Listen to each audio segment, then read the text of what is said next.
Ladies and gentlemen, welcome back to another episode of the Backyard Podcast with your host, Marcellus Howard. Today, I want to talk about a specific, special topic that's dear to my heart, the National Basketball Association. Is the league in shambles? Is what I'm going to be talking about today, giving my opinions and my opinions only. None of these opinions are facts. I think they're facts, but at the end of the day, majority of what I'm saying is going to be opinionated. I feel like we are in a culture of basketball where today it feels as if everything we do for every organization, every team is win now, win now, win now, minus a few teams, of course. So I'm gonna focus on a few teams that are always in win now mode, and it kind of ruins the youth and the depth and the longevity of the team. And I'm gonna focus on some teams who have, in words of Joel Embiid, trusted and went through the roughest of the process. Starting out with the Los Angeles Lakers. Disclaimer, every team has to make moves every offseason. Every team does to get better. I feel it. I get it. I understand it. But it comes to a point where there's a lot of teams, a few in particular, moving a lot of pieces very often, trying to get the same result, which is winning a championship. And that's hard to do because you have to continue to build chemistry with newer guys every single year when you keep moving pieces like that. So with the Los Angeles Lakers, man, let's focus on the 2022 ring team, right? The team that won a ring in the 2020 NBA Finals in the bubble ring. Everybody's only saying that because LeBron won. The only people from that team that's currently on the roster is Anthony Davis and LeBron James. After they won their championship, right? So the year is going to be 2020 going to 2021, that season. I feel like they should have ran it back with that current roster. I think they would have been well off, better off. They lost Rajon Rondo, Avery Bradley, Dwight Howard, JaVale McGee, Danny Green. 5 key pieces to that championship win or to that championship run, right? 5 key pieces there that you're losing. They added Andre Drummond, Marc Gasol, Montrezl Harrell, Wesley Matthews, Dennis Schroeder. On paper, you might look at those guys and say, oh man, that's a super upgrade. But when in all actuality, when you watch the game of basketball and you've seen where those 5 people were in their career at that time, it wasn't really an upgrade. You lost a lot of defense. You lost a lot of security on the wing, defending wise. And I don't think Drummond would have, given you what Dwight could have gave you that season, especially after he, roughed up Jokic a little bit, gave him a little, gave him a different look. You know what I'm saying? It was a tougher task for Jokic to score on Dwight Howard than it would be to score on Andre Drummond, is my point. So that's just one example. And you lost a true point guard in Rajon Rondo and got Dennis Schroeder, which is, I guess, more of a shooter, but you kind of didn't need that. I think they should have just ran it back with that exact same team with another year of training camp. And I think they might have been able to go back to back. Just my honest opinion. Now, the following season after 2021, so 2021 going into 2022, the Los Angeles Lakers added a total of 22 players throughout the season to their roster. Yes, not a typo. They added a total of 22 players, new players, to their roster throughout the season. I think with the COVID rules, they had more of an exception where you could add more players. I understand that. But they only kept from the previous team, right? So it went NBA Championship 2020, 2020, 2021, right? Now we're in 2021, 2022. From the 2020 to 2021 team, they only kept LeBron, AD, and THT. 3 players. Mind you, I said they added 22 new players. It's physically impossible to deconstruct a whole roster to win an NBA championship in 1 year like that. That is a complete destruction, and that should be a felony. I ain't gonna lie to you, man. Whoever did that should definitely do some time, because that is ridiculous.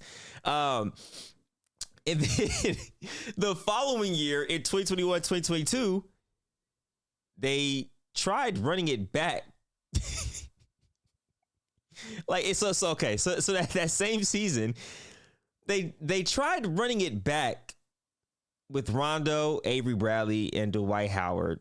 But I think that was a little season too late, man, because you can't go from 2020 to 2022 2 years later and think, oh, we're gonna get the same result. It doesn't really work that way. You know what I'm saying? Age plays a factor to this. So they try to run it back with those same guys, bringing them back. Didn't work out. we know how that went. I think they lost to the Phoenix Suns, I want to say, in the first round. Yeah, when everybody thought that they were going to come back and win that series, it was cooked. But yeah, my synopsis on the Los Angeles Lakers is they have to be more patient. I get you have LeBron. You're in a win now situation, but that doesn't mean you have to tear down the whole roster every time something goes bad. There could be an instance where, this year they might not win a lot of games. Now everybody's going to be saying, blow the team up. That's the quickest way to fail is keep blowing the team up and trying to start over. It's not going to work that way, man. You know what I'm saying? You need full training camps. You need years of chemistry, with your main guys to make it happen. The Los Angeles Clippers. Next team I want to talk about. Their squad to me has always been solid. Super solid, right? Since Kawhi and PG teamed up, they've been very solid. After the bubble, the 3-1 failure, they added a true point guard in Rajon Rondo, right? Who just won an NBA championship in the bubble. And that, I think, put them in a very great position to win a ring. It's just they couldn't stay healthy. Injuries were the backbone of the reason, or injuries were the main focus of that team. Now, when they got PG, they traded the youth in SGA. And the question is, did it pan out? To be honest, I feel like there's no right or wrong answer because you got Paul George, who's bruh, come on, man. Paul George is a legend. Like, he was going toe to toe with Prime Braun in Miami when he was in Indiana. You feel what I'm saying? Like, let's put some respect on Paul George's name first and foremost. Although he did hit the side of the backboard in the bubble, abysmal.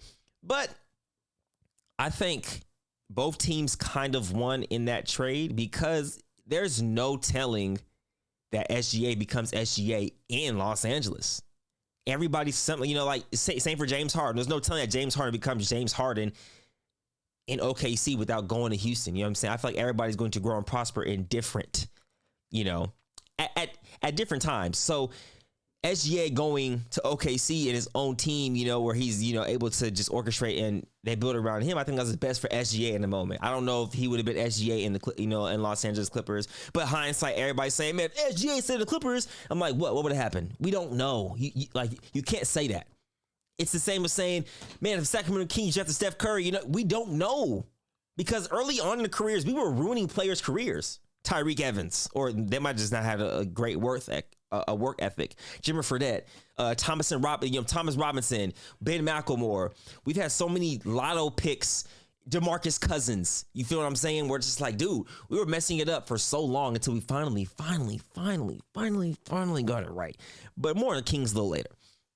Now, the Los Angeles Clippers just recently added James Harden. The big news on that for me is, what does it mean for Terrence Mann moving forward? Because you kept Russell Westbrook, right? Terrence Mann is one of the guys that you're saying is an untouchable, tradable piece, or he's an untouchable piece in terms of trade talks. And I feel like Terrence Mann, his role might get diminished, especially with James Harden coming in. You know what I'm saying? Like, James Harden is a max contract player. He's going to want max contract minutes. Where does Terrence Mann fit into all of this? Does he play in the second unit? Does he start? I don't know. Like I said, that's not for me to decide. I feel as if, my opinion, this is going to make Terrence Mann very unhappy, and to which he's going to eventually may push himself out of the Los Angeles Clippers if they don't use this or deal with the situation correctly. Terrence Mann should be getting minimum 25 to 30 minutes a game, especially on that roster. He's an outstanding guy. If he doesn't like it over there, we definitely have room for him in Sacramento to make it work. And they also, like I said, kept Russell Westbrook after adding him a season ago. Moving on to the Brooklyn Nets. This is going to be quick, sweet, short, to the point. In my opinion, they moved on too quickly from Kyrie, Harden, and KD. For this reason, they were an ankle injury away, a toe on the line away from winning an NBA championship in 2021. With Harden at 50% with a hamstring injury. The Bucks went on to win that year. That's how close they were. The next year, y'all know what happens. You know what happens with the whole, the owner. I feel like the owner of the Nets kind of handled that situation prematurely, and I didn't feel like he handled it in the correct way. They had a great team over there, man. They were going to make something work, but things didn't work on that team. They kind of imploded it up before it could even build. Like it was within 2 years, team is gone. Whole team. You know what I'm saying? They got basically like a whole new roster, which I guess is kind of panning out for them now because they get more youth. But I feel as if they gave up on that situation way too quickly, man. I think that's the culture we're in, especially with TikTok, Instagram, YouTube Shorts. There's such short form content, short form gratification in this world today that everybody thinks that stuff's supposed to happen overnight and in short amounts of time. That's not how it always works for a lot of people. Some people get overnight success. Cool. But they didn't get to, go through the grind and the peaks and valleys and really go through the mud with everything. They just kind of got everything handed to them.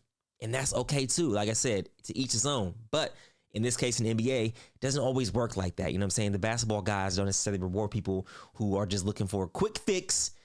Oh, quick return. Oh, dang, didn't work. Okay, cool. And you know what I'm saying? Tear it down, try to build it back up in a year. Oh, dang, didn't work. Tear it back. It don't work that way, bro. But they also have a great young rising star that I want to talk about too real quick. Is Cam Thomas, man. Cam Thomas isn't playing exceptional.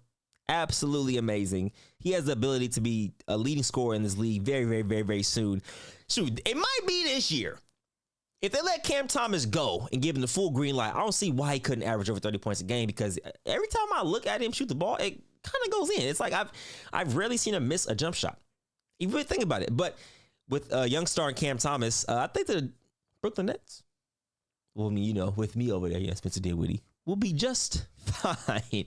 Moving forward to my next team, the Philadelphia 76ers. Now, you guys, quick disclaimer once again, I'm not going to cover every single team. These are the teams I just want to cover and talk about because I've seen and I know a lot of people who, are fans of this organization. So we have these conversations all the time.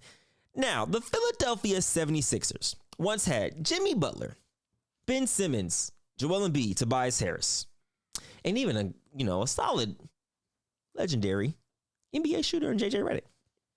Lost to Kawhi off the triple bounce rim shot. The following year, they didn't want to bring Jimmy Butler back for whatever reason. It was too much of a front office headache. They couldn't control him. I get it.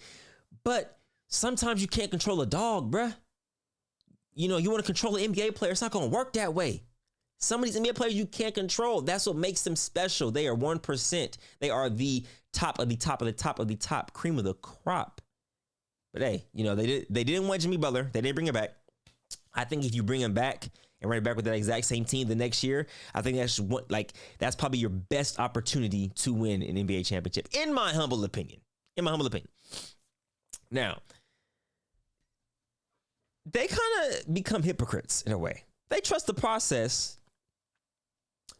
but tear it down and destroy it the first chance they get. That was a prime example right there. Prime example. Then the Ben Simmons situation. You got the coach, a player, throwing him under the bus. Type of process is that? Your head coach throwing the player under the bus? Terrible process if you ask me.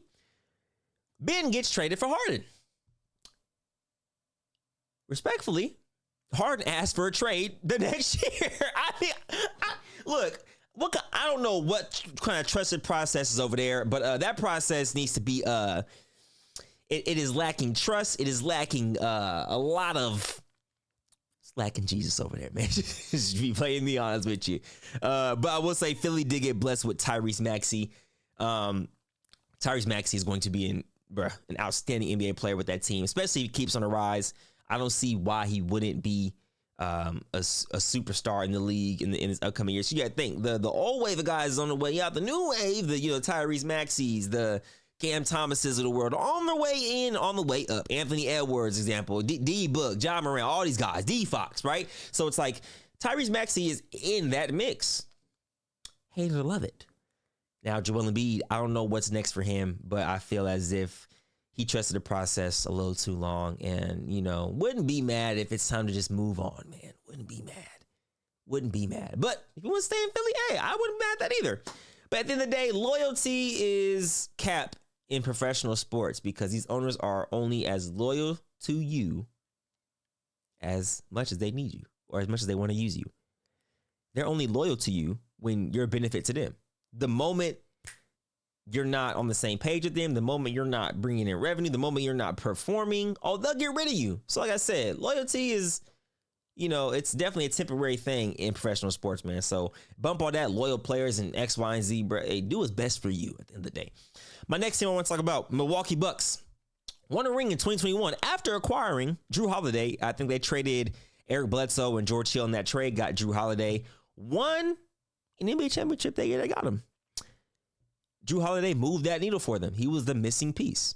And you know what I'm saying? Sometimes it might be a little bit of luck. The matchup, them against the Suns, I think the Suns just couldn't match up well with the Milwaukee Bucks like we thought they could. 2022, they lose in the conference finals or the conference semis to Boston. Last year, they lose to Miami. First round in 5. But Giannis had bag issues. No excuses, though. And I guess they felt they needed to make a move. 2 years after winning a ring, I guess Drew Holiday wasn't moving the needle enough again. So you move Drew Holiday in a couple pieces to get Dame Lillard. Now, I will say this. Dame does help a whole bunch. It helps a whole bunch. But don't be surprised if they don't win a ring this year. Sometimes it just doesn't work that way. It's really hard to do. You lost a lot with Drew, gained a lot with Dame, but they both... you lose something with Drew, gain it with Dame, but then you also lose something with Dame that you had with Drew that's no longer there. So we'll see what it looks like come April. But I just hope it doesn't backfire, man. Like I said, I'd really be excited if Damian Lillard won a ring this year, man. From the town, Northern California rep. That'd be super dope. And he did it the right way, I feel like. He kind of stayed down until the Portland Trail Blazers literally wasn't trying to build nothing around him. So he couldn't stay no more. Now Drew Holiday is in Boston, holding the conversation for another day. I feel as if Boston doesn't really, they're pretty patient. Their guys, Jaylen Brown and Jason Tatum, pretty patient with them. Haven't shipped them off after all the rumors of you should break them up, ship them off this way. And hey, bro, it's basketball, man. There's only be one winner every year. You can't win every single year. It's impossible. It's impossible.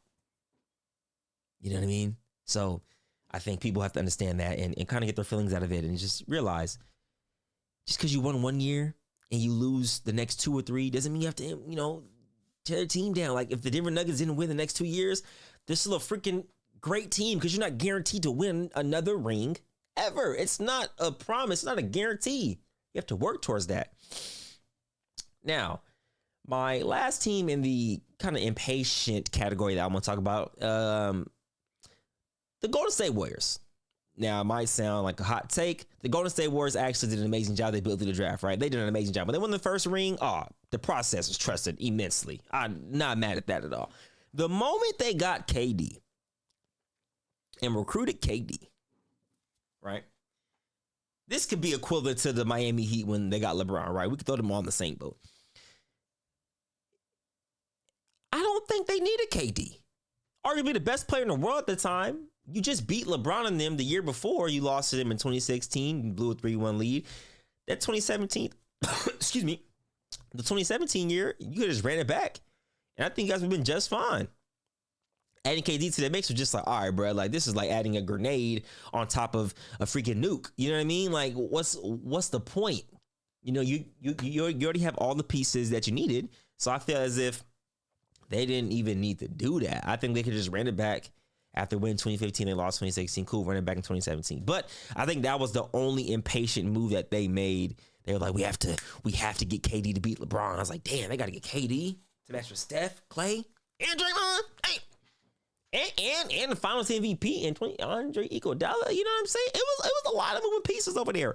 But that was my only thing with the Warriors. Other than that, man, like I said, that was just a kind of a nitpick thing because I can't stand the Warriors. Steph gave us 50 in Game 7, all right? Bear with me. I'm still hurting. Now I'm going to move on to more of my patient teams, man. I have 3-4 teams that I kind of want to focus on. First being the Denver Nuggets. Now, if you look at the Denver Nuggets, they won through the draft. Of course, they added pieces in the offseason, but we're not adding super mega star pieces. They weren't superstar hunting, to my knowledge. They were getting pieces drafted through the draft and building pieces around Jokic that will help them succeed, right? But here's the kicker. People forget Jamal Murray tore his ACL. I believe in 2021. Missed 18 months. The first season he comes back, they won an NBA championship. Now, if that is not the reward for being patient, I don't know what is. That was the first sense of, wow. They stayed down 10 toes. Jamal Murray got hurt. A lot of teams, their star guard gets hurt, out for a year and a half. They might move on and ship him. We done with him. Nah, the Nuggets stayed down. The Nuggets saw through. The Nuggets said Jamal Murray is our guard, our point guard of the future, and we're going to rock with him. We trust in him. You trust in a player like that, you build confidence into him. You see how confident Jamal Murray is playing right now? I think it has everything to do with the front office and Mike Malone and everybody else, especially with Mike Malone. Man, I love Mike Malone in Sacramento. I'm just saying, hey, but Mike Brown is also exceptional. But I think they instill confidence into Jamal Murray by action, by not moving on from, by saying, when you get back from ACL, this team is still yours. With Jokic, of course. It's still Jokic's team, but, you know, it's your show to run at the point guard position, too. You feel me? Y'all can share that spotlight, but we're not moving on from you. I think that's what helped them solidify and win a championship last year, man, because he saw that. He's like, oh, bro, my dogs are still rolling with me, even though I missed almost down there 2 years. That was an amazing moment. An amazing moment. Now, my eighth team I want to talk about. You see it on the chest right there, man. The Sacramento Kings X. What? I don't know what X means. I meant to say AKA light the beam. Definition of patience. 17-year playoff drought. 17 years of fans hurting. 17 years of loyalness. 17 years of never switching up. Always standing up for my guys. 17. 1-7. 17 times 4. 68 different seasons of pain, of hurt, of the feeling of led astray. And we've made it here to the 3 seed in the Western Conference last season. We drafted our star of the future in De'Aaron Fox, in which when we drafted him, a lot of people weren't excited. It was kind of weird. We got a mixed emotion. I was super happy. I was like, I've seen what he did at Kentucky. I said, oh yeah, you got that dog in him. You can't teach dog. It's either it's in you or it's not. But, and that's a fact. Then the infamous draft of Tyrese Halliburton, which I love Tyrese Halliburton, the Sacramento Kings, man. But I just don't know if him and De'Aaron might have, you know, if we would have been as successful with both of them in our backcourt. We were missing a big and a wing piece, right? Which we kind of addressed in the next 2 years after it, right? We traded for as a bonus. Didn't finish off the season well, you know what I'm saying? It was a very questionable trade. A lot of people in the kingdom, in the Cowbell kingdom, were pretty upset. They're like, why did we get a bonus? Oh my gosh. And I'm like, man, look, patience, y'all. Can we see what a full season looks like? We saw what a full season looks like, and we're number 3 seed in the Western Conference, y'all. We trade for as a bonus. It doesn't look that good, right? We have a bad rest of the year, right? Next season, number 3 seed in the Western Conference with a full season, a full training camp under Mike Brown. And then also to combat that, we got our wing presence blessed us in Keegan Murray. When we drafted Keegan Murray, I remember a couple of my boys hit me. Said, who's this guy? I said, hey, look, listen, don't even worry about it. He's one of those guys that we needed. We didn't need a high profile guy.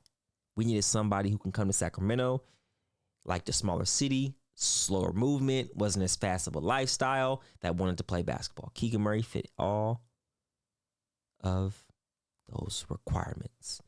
If you watch his interviews in college, if you watch his interviews in NBA stuff, you watch him just playing in college, you can see his demeanor and everything. I was like, oh, he's going to fit well because he's not going to require much of a city. And we're the perfect city for that. I think Keegan Murray has found a home in Sacramento. He's going to want to stay here long term. We better extend that man his rookie max now. I don't know if you can do that. I think you got to wait, to the 3rd year, but I do it now. His jump from rookie to sophomore year is going to be amazing. And then his sophomore to junior year is going to be exceptional because he stays in that gym. If you stay in that gym, the work don't lie, like I said in the last podcast, man. But yeah, my Sacramento Kings, I think, we've been patient.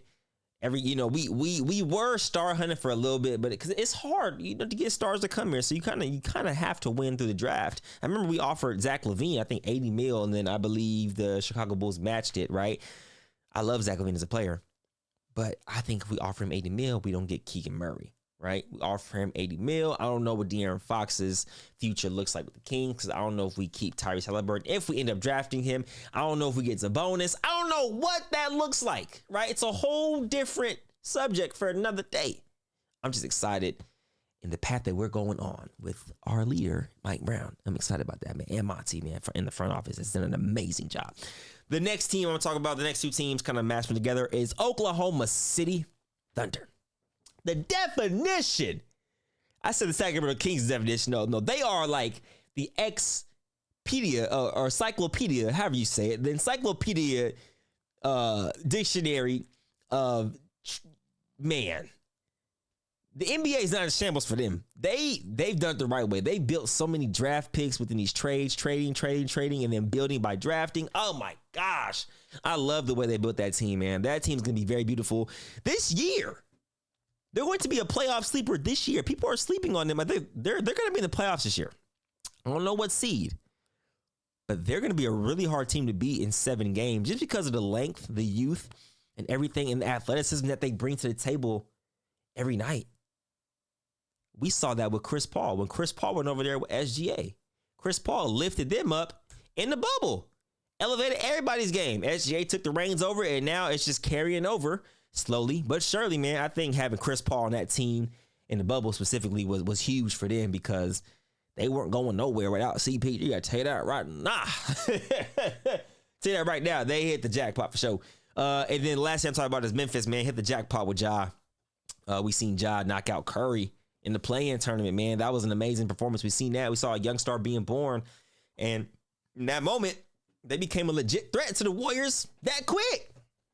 But that's my quick rundown, quick spiel. I wanted to be a little more organized today, you guys. So I wanted to have everything pinpointed. That way I wasn't rambling on and just talking about a whole bunch of gibberish. But those are my 10 teams that I would, I focused on today that have kind of showed what, instant gratification versus patience, right? Not every team has to be in a win now situation, man. It doesn't always work that way. Like I said, there's going to be one winner. And if you don't win, doesn't mean you have to, get rid of the organization or the team per se, right? Top to bottom. Now, if you have a couple max players and it's been about 10 years and you haven't even won nothing, gone to the finals, all right, we have to have a different discussion on that one, okay? Let's talk about it. We got a couple max players. Top 2, top 3 seed in the conference, East or West every year, and we haven't even got to the finals. All right, 10 years is a draw. 5 to 6 years, and you haven't even touched the finals, or gotten close to touching a finals after 5 or 6. We gotta add some more pieces, but 10 is okay. 7, I'll give you 7 is all right. We gotta have a real conversation here, but yeah. Moving on to my Twitter question segment, I haven't found a hashtag that I want to use for this segment yet. So comment below any hashtags you think would be dope for this, so that way I can see you guys' questions instead having to tweet out. Leave your questions below. You guys can just use the hashtag and ask me questions whenever, and I can answer them on certain episodes. So we have 6 questions featured today, starting with question number 1. My boy Drew Cobb. Shout out my boy. Do you think the NBA has lost its pureness in a way regarding players, coaches doing this for the love of the game and not so much everything else that comes with it? If yes, what is the cause? An example of when I think it was pure, meaning basketball, was 08 to 010 Lakers Celtics era. It's a great question, Drew. I think basketball has lost a lot of its purity for a couple of reasons, man. Money has become the culprit of everything. So it's like, as long as I have money, I don't care if I win. As long as I look good and I dress good and I can buy the fly stuff, drive the coolest whips, it don't matter about winning. I think we've gotten away from the importance of competing and winning because of the monetary value that comes with the sport. So now it's like, I get it, man. If you make money like that, generational money to change your family, generational wealth for the rest of your life, cool, that's amazing. But man, I don't know. Me, if I'm making 50 million, right? I'm gonna still want to win. I'm still gonna want to get gritty, like, because that money can be gone in an instant. Like, anything could happen, and emergencies could happen where if you don't spend your money right, that money could be gone. Like, money doesn't always last unless you make it last. It depends on how you make it last. If you're making your money work for you, or you're working for your money. Two different things. You're working for your money, working for your money, and it's never working for you, man. You're gonna tire yourself out and get fatigued. And then what? When you look up, you're like, damn, I worked so hard and got all this bread, but I ain't do nothing with it besides I got these clothes, I got these shoes, I got these cars, I got, I got a nice little apartment if you didn't buy no property, right? Or I got this house and I didn't pay off the mortgage because I was too busy doing X, Y, and Z. Now I'm stuck with this mortgage I can't pay out because my money's short. It's just a whole bunch of things, right? So it's like, how do you get back into the purity of basketball? I guess what Drew was saying, man. And I definitely think basketball has lost a lot of purity in that way. There's multiple ways. Also, highlight hunting, of course, social media culture. I feel like everybody out there is just you go to a gym nowadays. I'm a content creator, right? So I'm speaking in general terms. You go to a gym today, if you go to any gym, you'll find one person trying to record every single thing, right? When I was a kid, man, we weren't recording everything, bro. Like, what happened to just going to the park and hooping with no cameras? I've been going to the gym and hooping without no cameras. Like, I go to the gym and work out and hoop with no cameras. Half the time, people bring in cameras and record themselves. I'm like, damn, I'm not even recording. I'm just here to have a good time. I want to have a good time, work, compete, hoop. I feel like that's, I guess our culture is a little different. But like I said, ain't nothing wrong with it, man. To each his own. I just feel there's been a little bit of lack of purity in what Drew said. I actually agree with that, man. Question 2. My boy Ryan Rizuki. Which player deserves an NBA contract that doesn't have one right now? Whew, multiple players, I feel like, man. I feel like Isaiah Thomas got scapegoated in the NBA, man. He should definitely be in the NBA right now, at least in the veteran role, bro. He's been through enough and done enough to where I think he could still help lead these young guys on different teams throughout the league. There's 30 different teams, right? I think he could find a spot, and at least in a veteran role. He could still hoop. So, I mean, I've seen it, right? You got guys like John Wall out the league. You got guys like DeMarcus Cousins out the league who can't be a veteran role. Like, I don't get it. Those guys should be having NBA contracts. For sure. Jabari Parker should be having an NBA contract. You know what I mean? My boy DJ Wilson should be having an NBA contract. You feel what I'm saying? Thon Maker. Like, there's guys that should still be in the league, but it's a lot of politics. I understand. But those are just a few of the guys I feel like who should have a contract. Mainly Isaiah Thomas, John Wall, DeMarcus Cousins for sure too. Like, they should at least have a contract somewhere in the NBA. Question 3. Who's your most underrated player to watch so far? Oh, Keegan Murray, by far. I think people are going to wake up and realize how good of a basketball player Keegan Murray is, man. He's absolutely exceptional.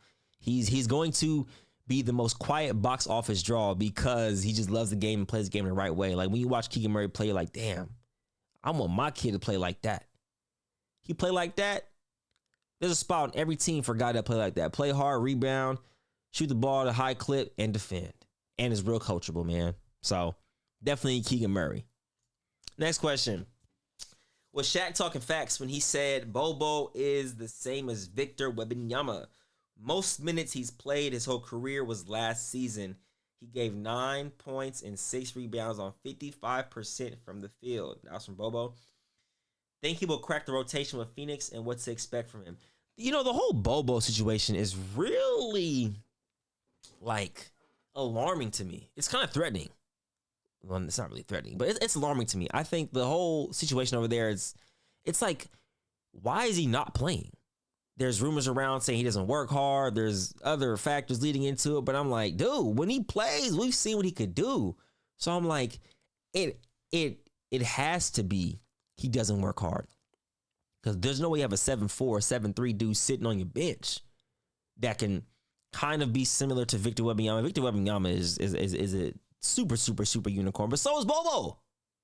Bobo, I feel like has the same capability, same skill set to get to that. I just don't know if he really wants to work to that. Like, Victor it looks like a hard worker to me.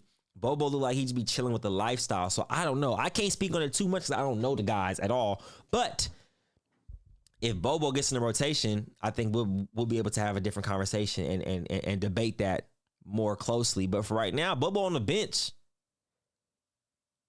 Like there's no reason he should be on the bench right now. Find a way to get into the rotation, bro. You got Eubanks playing over you. Like, you feel me? Like, that doesn't drive you to want to be like, nah, I want that. I want that. I want those minutes. I don't know. Maybe it's just a different time, a different culture of basketball right now. But I still think Bobo should be getting some type of minutes, man. And if it's the work ethic, then I don't know, man. I hope it's not. I hope it's not.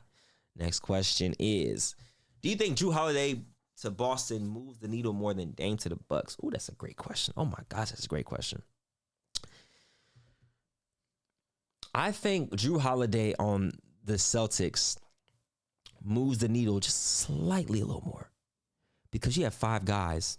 When you have Jaylen Brown, JT, Kristaps Porzingis, Drew Holiday, Derek White, right? One of those five are going to be on the court at all times. Boston Celtics, you have Giannis, Dame, K-Mid. One of those three be on the court at all times. Brook Lopez, you don't know what you're going to get night in, night out, right? You have Jay Crowder off the bench, which was good. Bobby Portis, which is amazing. But then it's like, who moves the needle more for their team? Drew Holiday's already won with that team, right? So the expectation on Dame's a little higher, given that we've already won with Drew Holiday, right? Boston hasn't won anything. They went to the finals and lost. So adding Drew to that is kind of like a clean slate. Adding Dame to the Bucks is more like, oh, it's a little more target on your back because we already won without you respectfully, right? So it's kind of like, damn. So in terms of moving the needle, I think Drew to Boston moves the needle more because Drew's already won with Milwaukee. Dame moves the needle, of course, closer to winning again, but they've already won. So I think I'll have to go with Drew on this. And this isn't like no knock on Dame. I just feel like the fit and situation is different in Boston than it is in Milwaukee. So I feel like they both move the needle. I just feel like Boston and Drew move the needle just a little bit, slightly, just a little bit more. A little bit more. Next question. I think it's the last question, by the way, too. Oops.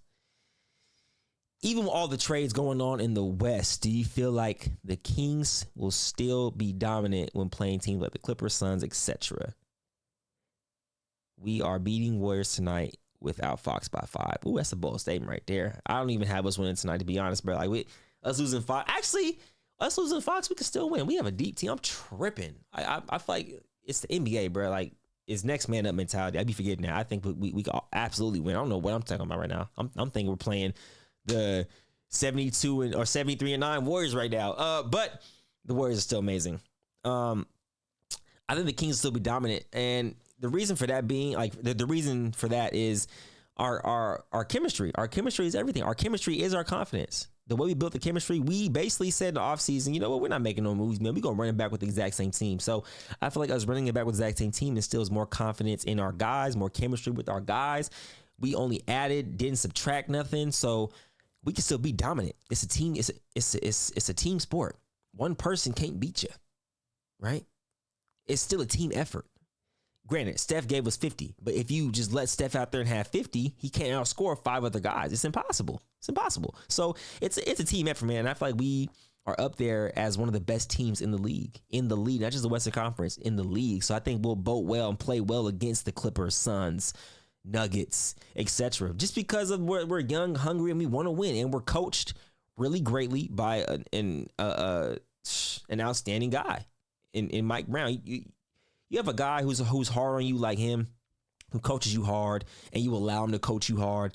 I feel like that instills a lot of winning mentality in a culture where we haven't won anything. It kind of teaches everybody to play for the next man instead of playing for yourself. So I feel as if we can still be dominant, even with all the trades going on, because we've stayed and remained 10 toes, just like the Nuggets, So I'm excited to see what this season entails and where it goes from here. Now, to end today's podcast, I have a question for you guys out there, man. Answer it, with your friends. Answer it in the comments. For $50 million, right? This is a $50 million question. It's this. Would you rather have $50 million or Spider-Man's powers? My quick spiel, give me the $50 million. Cash, all ones. in a bag, tax-free. I don't need no superpowers. I get it. With, you being Spider-Man, you can probably go rob a bank. I don't want to do nothing illegal. Just give me my 50. Tax-free. And I'm going to turn that 50 into 50 billion. Yeah. We're going straight to the real estate office. I already have my eyes on a few properties that I want. We're talking about multi-family units in terms of apartments. And then we're going to turn that into another mega, like a senior living home. And I'm giving out too much free game right now. But give me that 50 million. I promise I'll flip that to 50 billion in 20 years. 10 to 20 years. Shoot, less than that in 10 years. But yeah, let me know your guys' thoughts below. Appreciate you guys tuning in to another episode of Backyard Podcast. Let me know if you guys like the new format, man. I think I'm going to continue to do more solo stuff because the stuff for the guests is amazing. It's just hard figuring out everybody's time schedule and stuff like that. But we definitely have guests on here in the near future. But for right now, it's NBA season. It's basketball season, the best season in the world, the best time in the world right now. And yeah, I'm excited. But if you guys are watching on YouTube, subscribe if you're new. And if you're listening on any audio platform right now, download, rate the podcast for me if you can, man. Show some love. It's greatly appreciated this way. Once again, I'm your host, Marcellus Howard. Hope you guys enjoyed yourself, and I'll catch you in the next episode of the Backyard Podcast. We out this thing. I don't know why I'm laughing. Okay, we out of here. Love y'all.